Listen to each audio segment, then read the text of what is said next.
The White Horse of Uffington. The cutting of huge figures or geoglyphs into the earth of English hillsides has taken place for more than 3,000 years. There are 56 hill figures scattered around England, with the vast majority on the chalk downlands of the country's southern counties. The figures include giants, horses, crosses and regimental badges. Although the majority of these geoglyphs date within the last 300 years or so, there are one or two that are much older. The most famous of these figures is perhaps also the most mysterious, the Uffington White Horse in Oxfordshire. The White Horse has recently been redated and shown to be even older than its previously assigned ancient pre-Roman Iron Age date. More controversial is the date of the enigmatic Long Man of Wilmington in Sussex.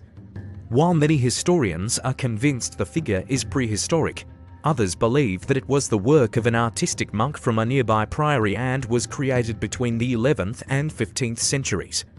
The method of cutting these huge figures was simply to remove the overlying grass to reveal the gleaming white chalk below. However, the grass would soon grow over the geoglyph again unless it was regularly cleaned or scoured by a fairly large team of people.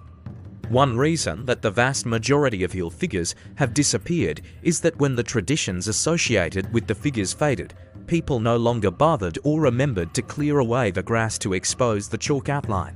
Furthermore, over hundreds of years the outlines would sometimes change due to people not always cutting in exactly the same place, thus creating a different shape to the original geoglyph.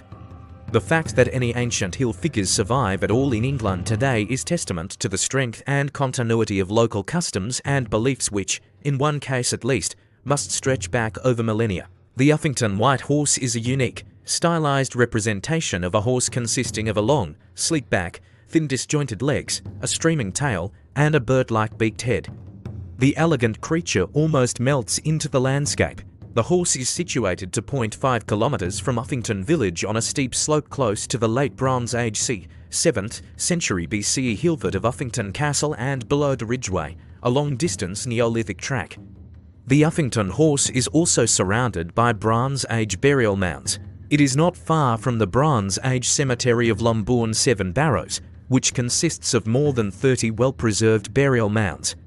The carving has been placed in such a way as to make it extremely difficult to see from close quarters, and like many geoglyphs, is best appreciated from the air. Nevertheless, there are certain areas of the Vale of the White Horse, the valley containing and named after the enigmatic creature, from which an adequate impression may be gained.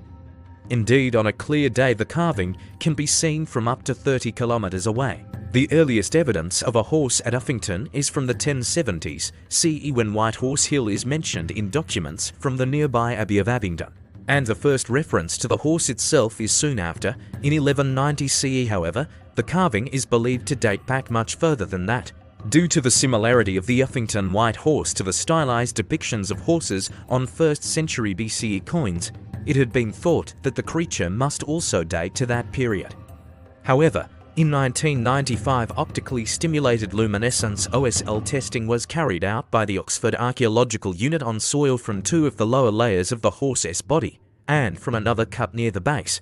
The result was a date for the horse's construction somewhere between 1400 and 600 BC. In other words, it had a late Bronze Age or early Iron Age origin. The latter end of this date range would tie the carving of the horse in with occupation of the nearby Uffington hillfort, indicating that it may represent a tribal emblem marking the land of the inhabitants of the hillfort. Alternatively, the carving may have been carried out during a Bronze or Iron Age ritual. Some researchers see the horse as representing the Celtic horse goddess Epona, who was worshipped as a protector of horses and for her associations with fertility. However, the cult of Epona was not imported from Gaul, France until around the 1st century CE. This date is at least 6 centuries after the Uffington horse was probably carved. Nevertheless, the horse had great ritual and economic significance during the Bronze and Iron Ages, as attested by its depictions on jewelry and other metal objects. It is possible that the carving represents a goddess in native mythology, such as Rhiannon, described in later Welsh mythology as a beautiful woman dressed in gold and riding a white horse. The fact that geoglyphs can disappear easily, along with their associated rituals and meaning, indicates that they were never intended to be anything more than temporary gestures. But this does not lessen their importance. These giant carvings are a fascinating glimpse into the minds of their creators and how they viewed the landscape in which they lived.